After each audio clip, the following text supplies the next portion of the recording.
Good afternoon and welcome to the J.P. Weaver Company located here in beautiful Burbank, California. My name is Rob and today I'll be taking you through a process step by step of creating our famous French overdoor treatment.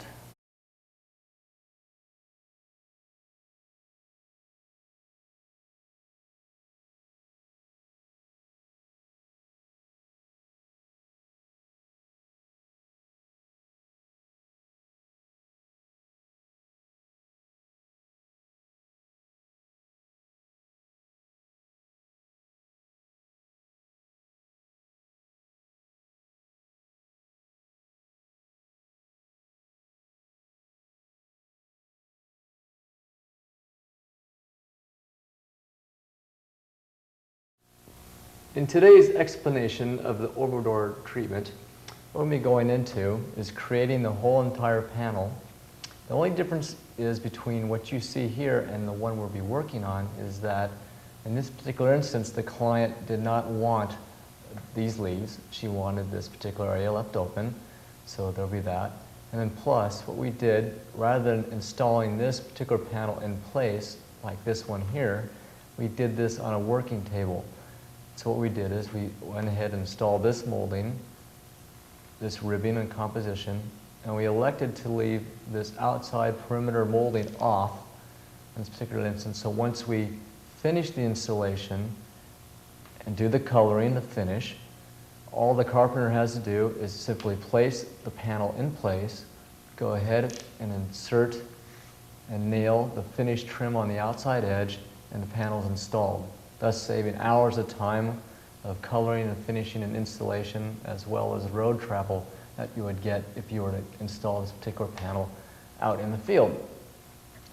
What we're going to be talking about today is creating and keeping a consistent scroll work, how to begin and end and figure out your layouts, how to double and overlap and place ornaments back to back and nail them on top, keeping the same consistent and radius work happening, trim and figure your positioning on your cherubs, and how to go ahead and mount them and install them. On the rose, how to back and prep the rose drop with wire for installation, and how to take a flat back piece and by laying roses on the back side as well as the top side, create a full roundwood, a full natural branch. How to take a shield rather than lay it flat against the surface, how to pitch it forward, and then taking a basic flat ornament and building it up again with a second layer of ornament to give it more depth. Now in this instance, I'm just going ahead and figuring out the spacing as to where to put the inside wood molding. And I used a sample piece of the wood molding and a piece of the composition molding to figure out where the inside wood molding is going to be attached. Combination square, going ahead and setting it. I already have my line scribed as to where the molding is going to be glued and placed. So taking carpenter's glue, gluing the back of the wood,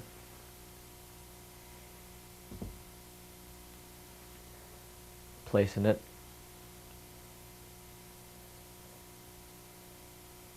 making sure everything's square, and with a nail gun or air gun, going ahead and placing and nailing the wood molding to the wood panel.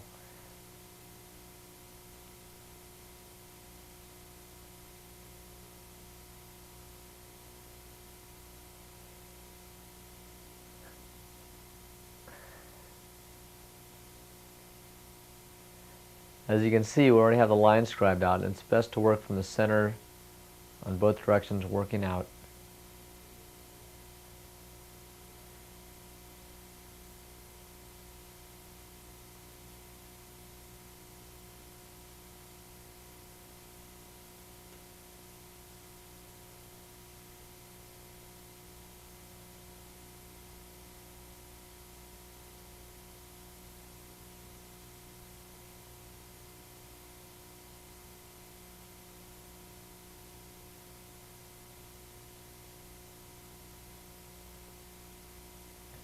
Using the carpenter's square to line up the corners, make sure your spacing is exactly right.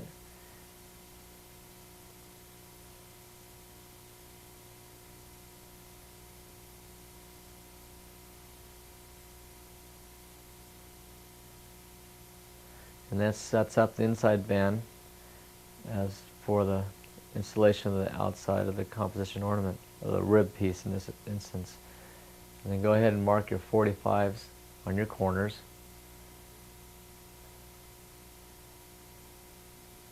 So you know exactly as to how far to run and place the ornament.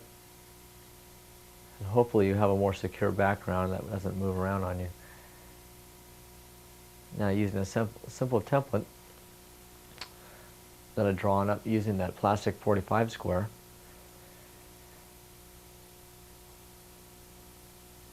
we're going to take the 45 line and draw it on the piece of ornament, and being exactly positive to start the line, the vertical center line, on the same area on both left and right pieces.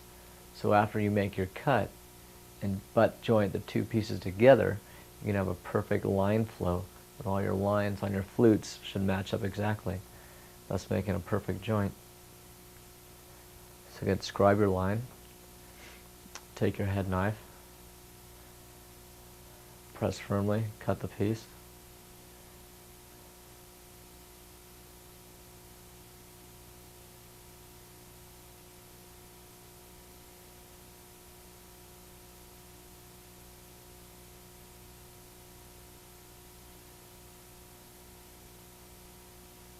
When you join the two together,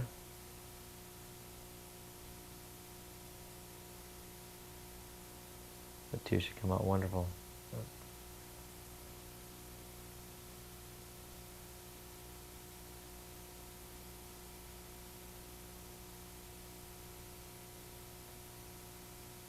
It's very helpful to have a piece of scrap molding behind you to bring in as to when you lay your rib piece to use as a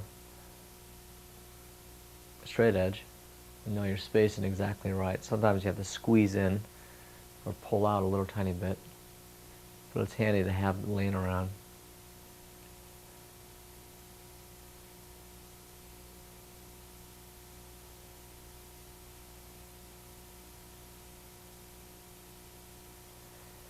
And you might need to play around with the joint, manipulate the piece so all the flutes line up exactly.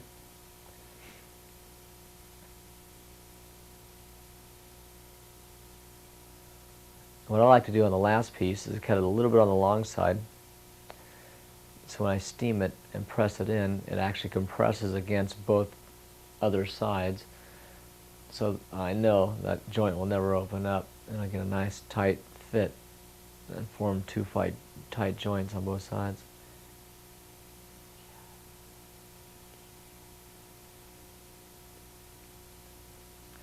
So I work in both tips in first, and then gently press down in the middle. Be careful not to trap any air behind the ornament, which might form bubbles. But make sure you press firmly. Make sure the whole piece gets pressed firmly down against the backboard. Bring up your straight edge.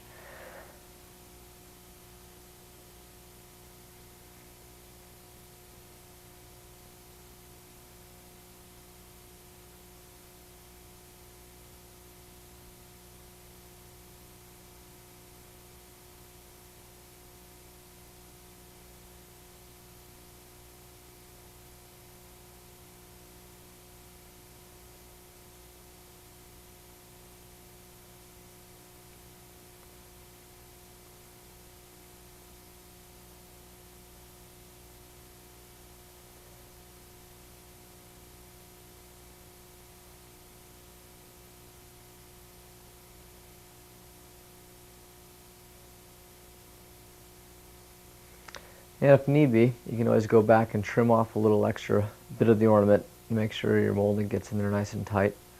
In this instance, just shaving off just a hair. In the outside mold, we elected to keep off because that's where the carpenter on the job site will go and actually nail in to secure the panel to the wall, and then he'll go over that with a piece of trim molding to finish out and to hide all his nail holes. Now next, with the larger scrolls, it's most important to get your spacing just right. So what I'll do is I'll go ahead and I'll lay the pieces out cold, just get my basic spacing down, take a pencil, make some basic pencil marks, Best I know where things begin and end. Try and balance out the design.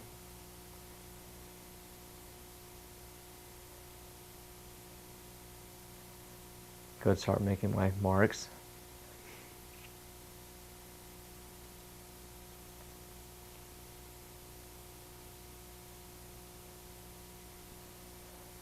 It's just most important to try to make sure that the whole panel reads exactly from left to right as a mirror image, as opposed to things being rather 1 inch off on the left and 2 inches off on the right. And here I'm going about starting to carve out the middle leaf, in this instance what the client does not want to keep in. She wants that more open, airy space left in the middle of the scroll. So with a few quick cuts, remove that center leaf design.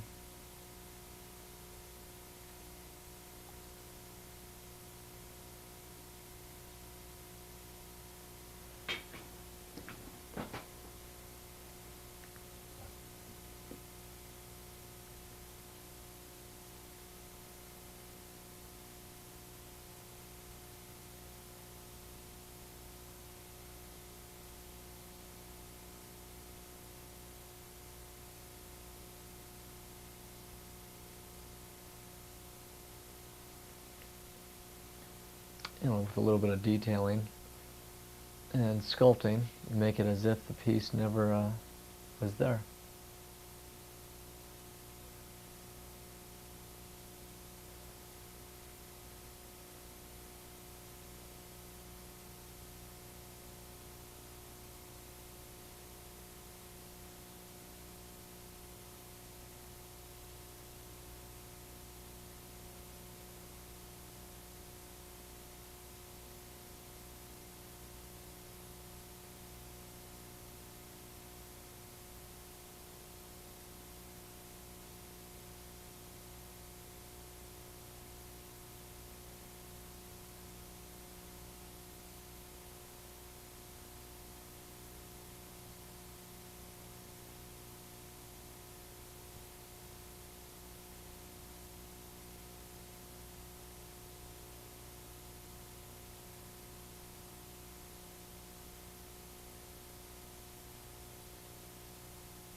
So go ahead with the measuring tape and try to figure out the basic radius of each individual scroll as a unit.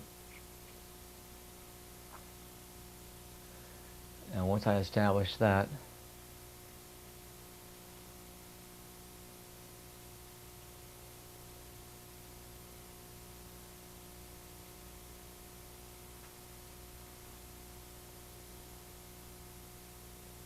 I'll remove the pieces and set up my line structure for the installation.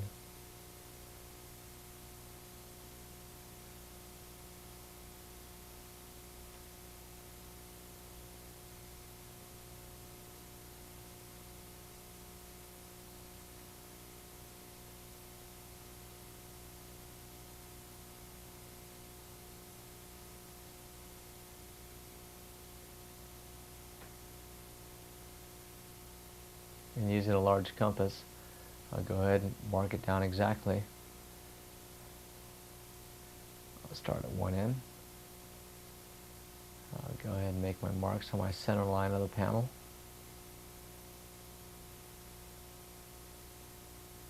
And then I'll go down the other end. Do exactly the same thing, coming back in towards the center.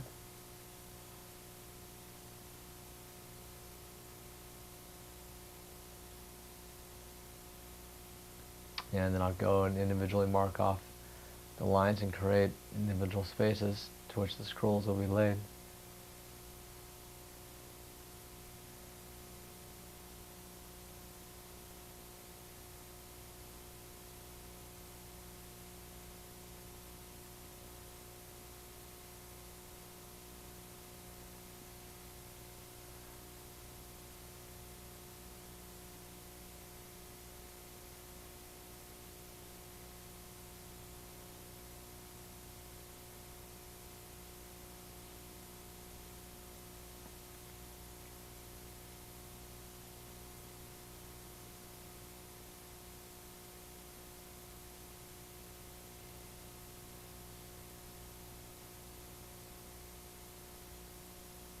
And these lines will really help in acting as a guide as to where each individual little piece will fall into play.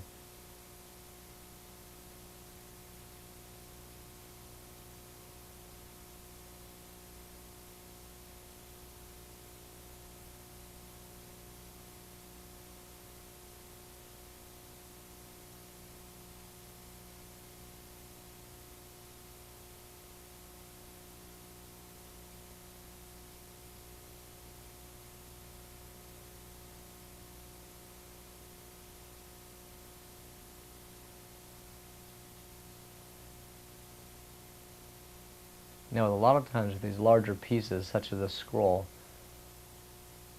we cut them into separate parts to make it a lot easier to handle when the actual laying occurs. Because once the piece is steamed, it becomes a lot softer and a little harder to handle.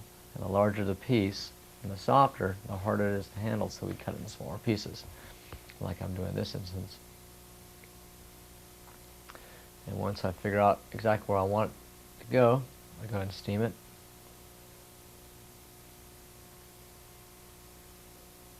And while I'm waiting for that side to steam, I'll go ahead and prepare and steam the other side.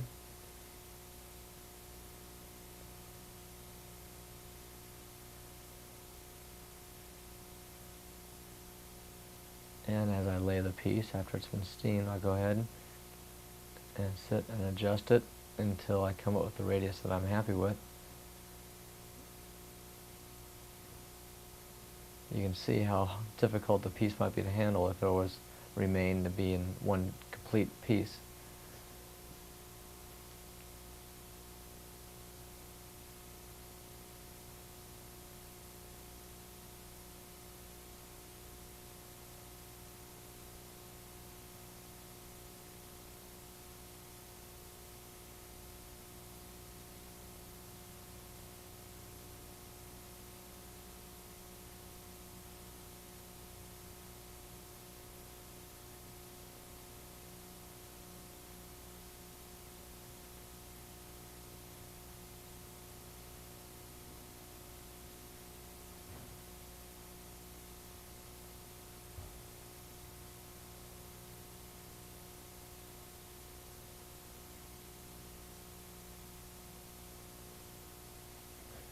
Just double checking to make sure if any last minute cutting that might have to take place.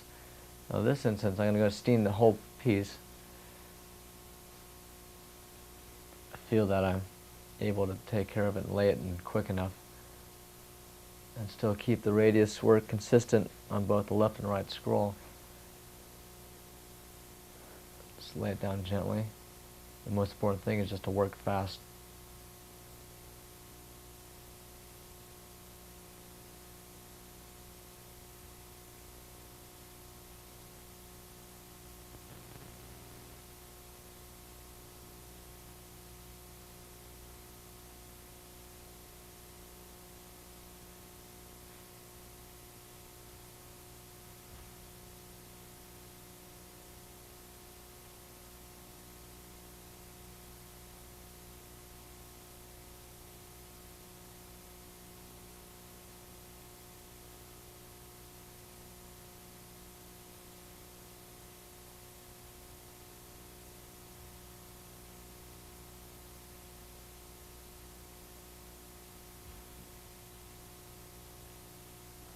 And with a pointing brush and a paper towel, going back and picking up all the excess glue so you get a nice clean background, a nice balanced scroll work from left to right. Just in keeping the radius work consistent.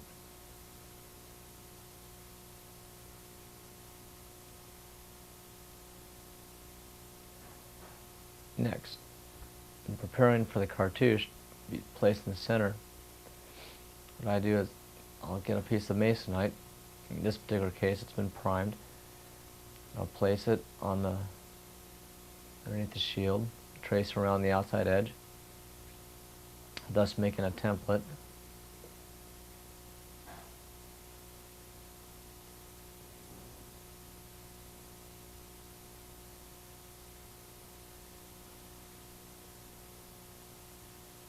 And with a jigsaw, not necessarily like this, or a bandsaw, go ahead and cut the template along the lines. That's cutting the backing for your cartouche. And what this is going to do, it's going to act as a pusher and support to suspend the cartouche in air.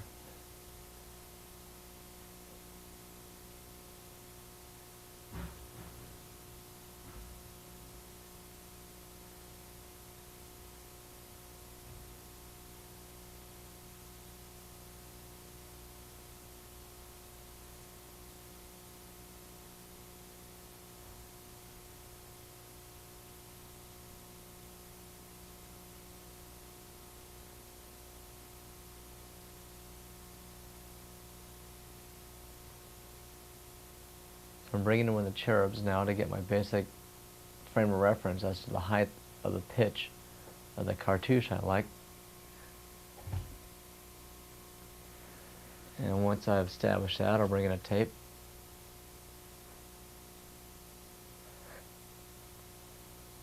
Measure the distance. Scribe it on a blank piece of wood.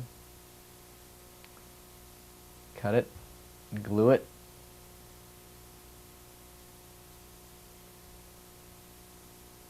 Nail it.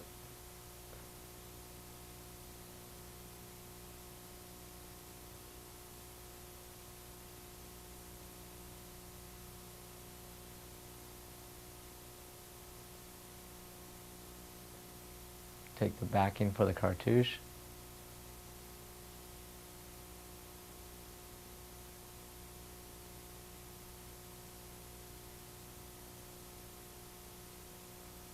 Place it against the backer, glue it.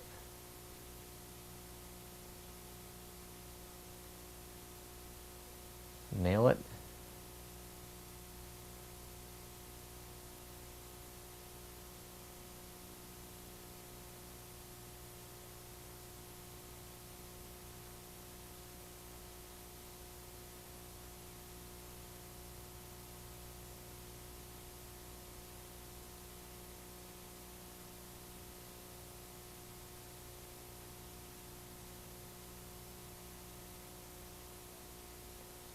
And with that securely applied to the panel, I'm ready to go ahead and steam and apply the cartouche.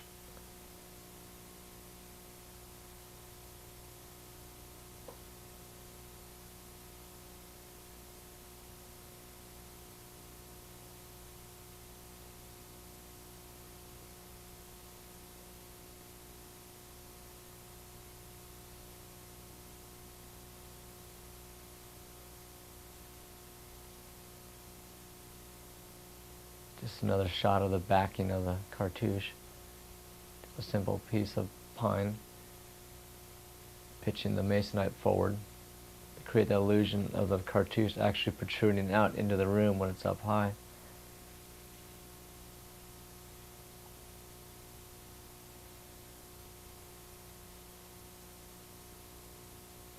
Next to cherubs. As you see the cherub on the left, in order to get closer to the panel, the position that we want, we cut off its, I guess it'd be the right leg. In this instance, we're going to remove its other leg. Aha, a little cherub surgery. And this enables us to get the actual body of the cherub up closer to the panel itself.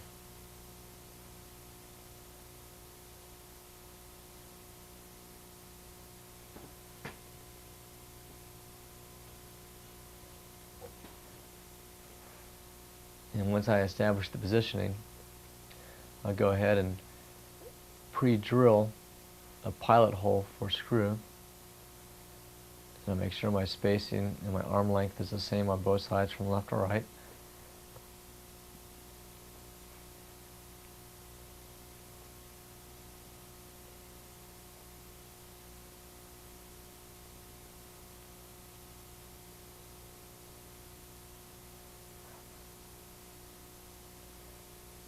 And I go ahead and make my pilot hole for the screw.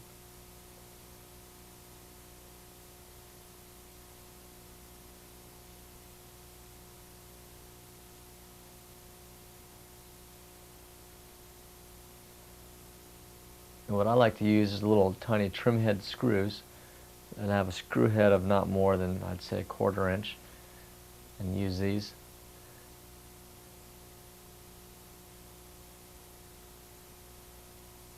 To secure the cherubs to the back of the panel.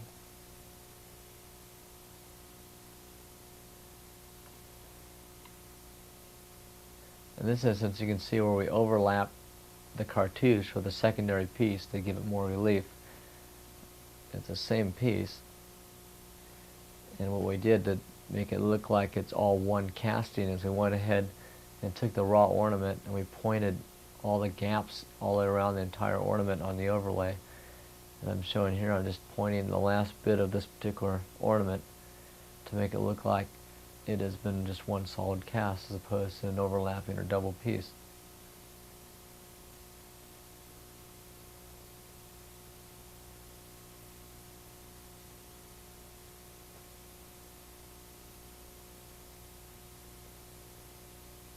Just packing it in, smoothing it out, much like you would frost a cake.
And with a brush, go back, detail it, smooth out.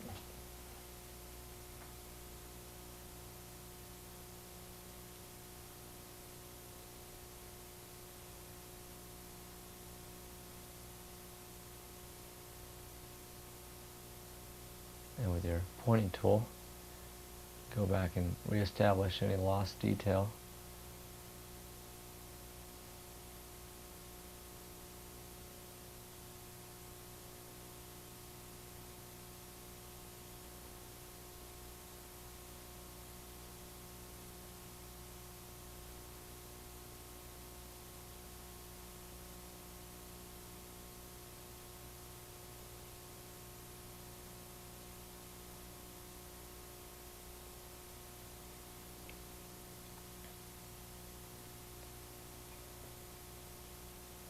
Now to take care of the nail holes, what we can do is go back with the same Compo dough, go and point the area of the leg that's been cut off to make it as if it just dies directly into the wood panel.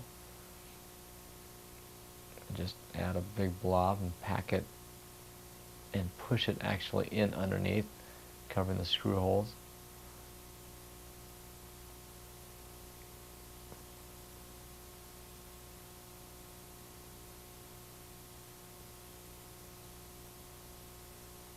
Later on the tape will actually show you also how you can just take a piece of ornament, say a leaf or a branch, and actually cover up any screw holes and kind of hide the little mishaps. A little hot water on the brush helps smooth it out. A little cosmetic surgery for our little friend.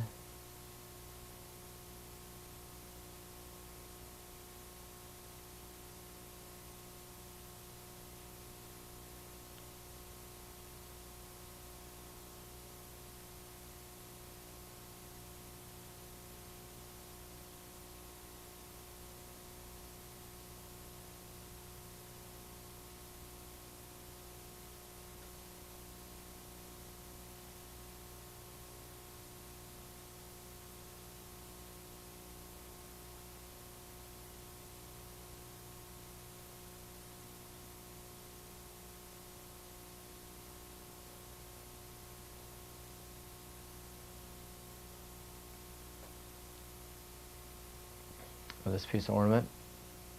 I'm going to use it to overlay up over the pointed area.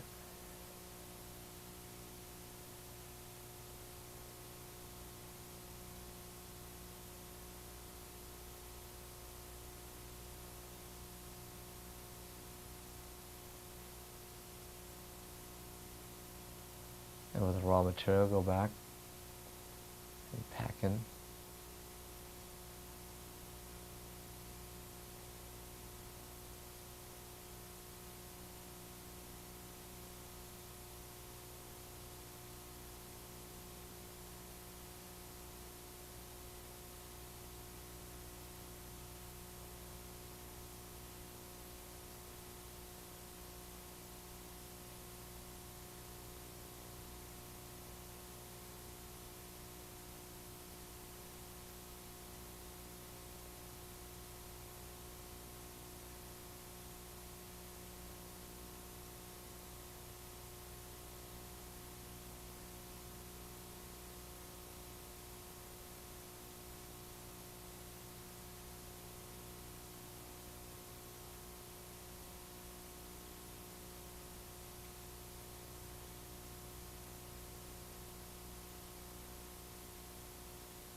Now for the installation of the free hanging rose swags, which come from the top half of the cartouche and extend out into the arms of the cherubs, what we do to support the free-flowing, free-hanging ornament is we often back it with wire. And what I'm doing now, I've taken one of the rose stems, I've turned it upside down, and I've made 2 incisions, and I'm removing just a sliver of ornament out of the back of the rose drop, making a bit of a, like a trough. And in this area I'm going to lay the wire and secure the wire to the back of the ornament, which will give it its support and actually give the piece of ornament something to rest on, or a frame.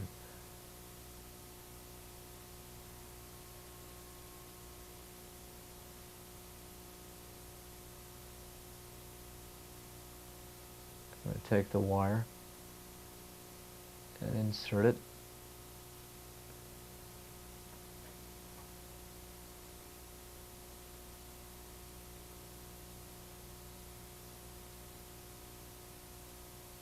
And then checking the length and go back to the cherub and actually press the back end of it into the cartouche, the wire that is, and rest the other part in the cherub's arm.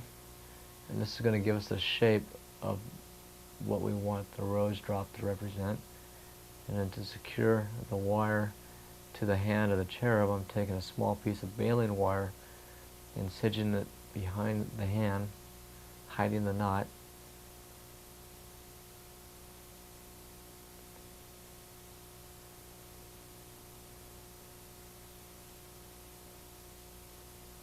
And this will give us the frame as to which to lay the rose drop on and give it support to which to have it hang in free air. Any last minute detailing, you go ahead and twist and manipulate the wire. Cut off the excess material.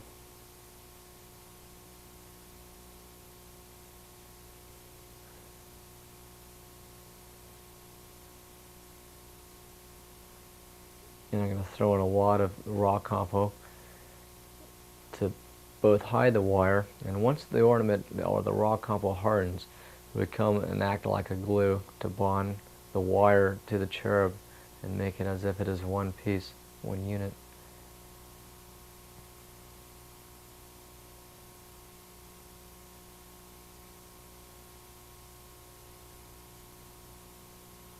Now, remembering where the groove is, I start in the back, pressing the wire firmly into the back of the ornament, working the top, and moving my way down back towards the cartouche.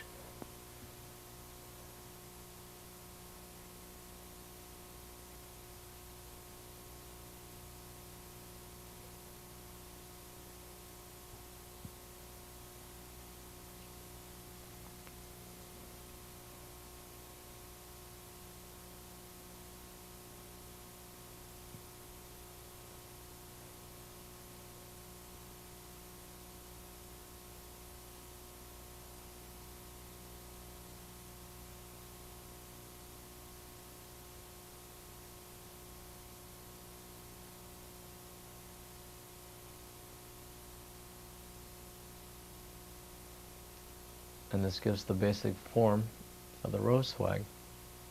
And next,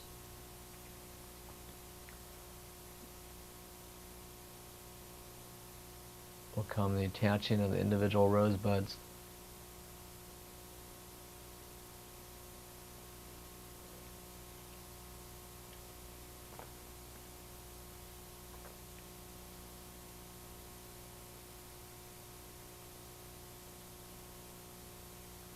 To give it a little more support, sometimes I build up areas, for instance, where the stem overlaps the hand with extra material. Thus again, when the compo dries, it'll actually bond the wire to the compo to the cherub and make them all as one unit.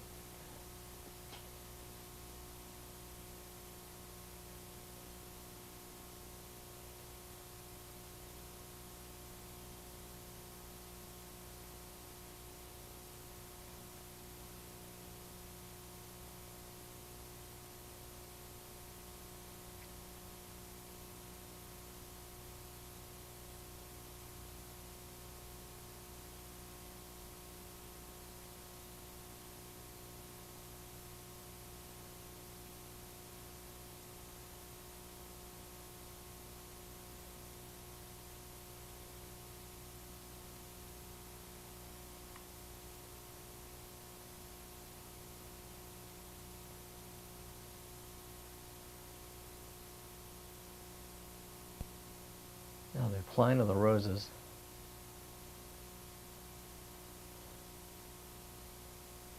Just firmly make sure that they get pressed onto the stem very well.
Same when the roses get applied on the back.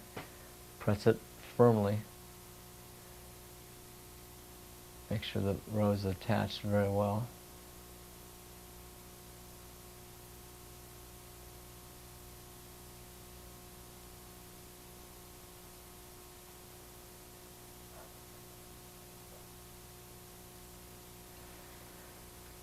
Now we're looking at the individual pieces we're going to use for the Compo overlays.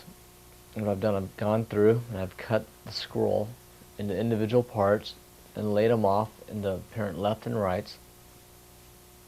And the first step is to take and steam the individual parts and to glue them back to back. In this instance, I'm going to take the scroll and cut the pieces that I want to individually steam and glue back to back to use as my overlays. And in most instances, even the smallest of parts are used.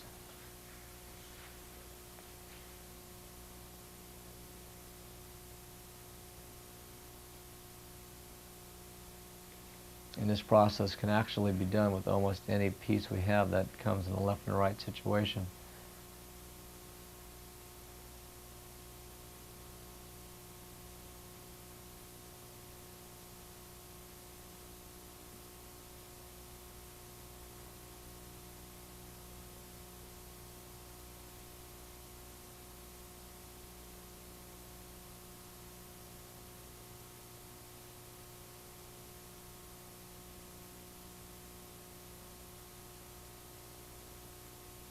So you can take up the right side and match it with the left side.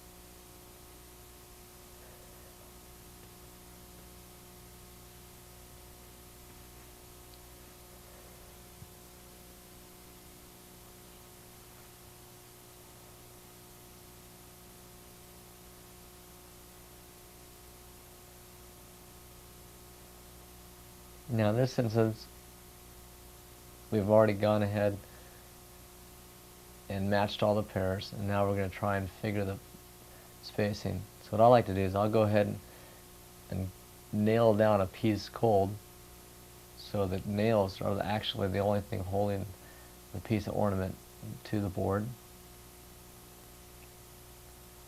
And I'll take a steam piece and lay it on top of the nailed piece. So once the two pieces are attached together, the steam piece will hide the nail holes of the original piece.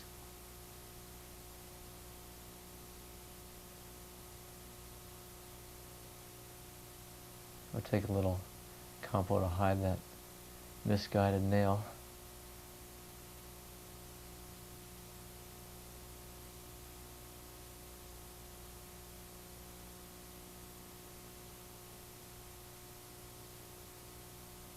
And you can take a little extra dough and work the joints that will be seen to cover up the seam.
And that's it.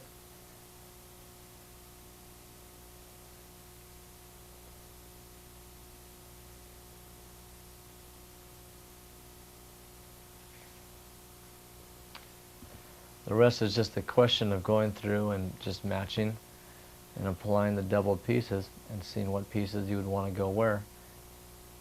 Go ahead nailing down the bottom half first.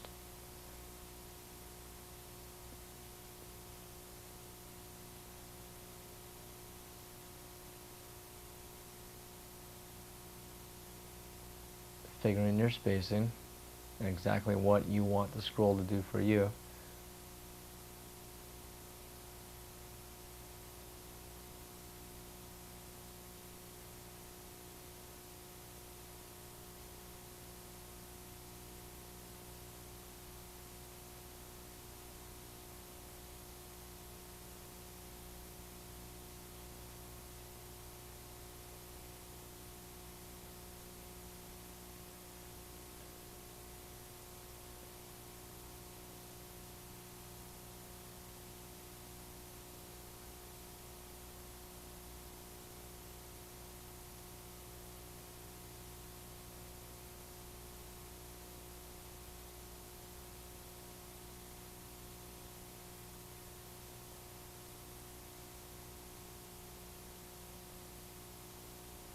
And then after that's completed, coming in with the steam second half and securing the steam ornament to the ornament that has been nailed down into place.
And with a pointing brush, a little extra detail, cleaning up here and there.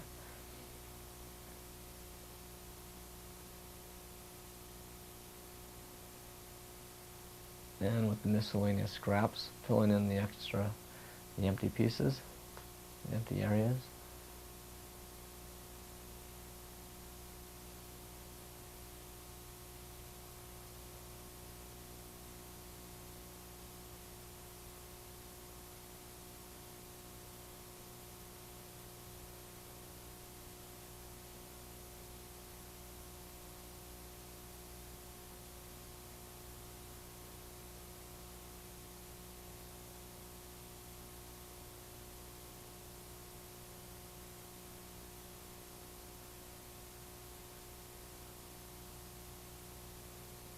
You can always go back to your trimming knife and go back and trim up the edges of the joints where the two pieces were joined, as I'm doing in this picture here.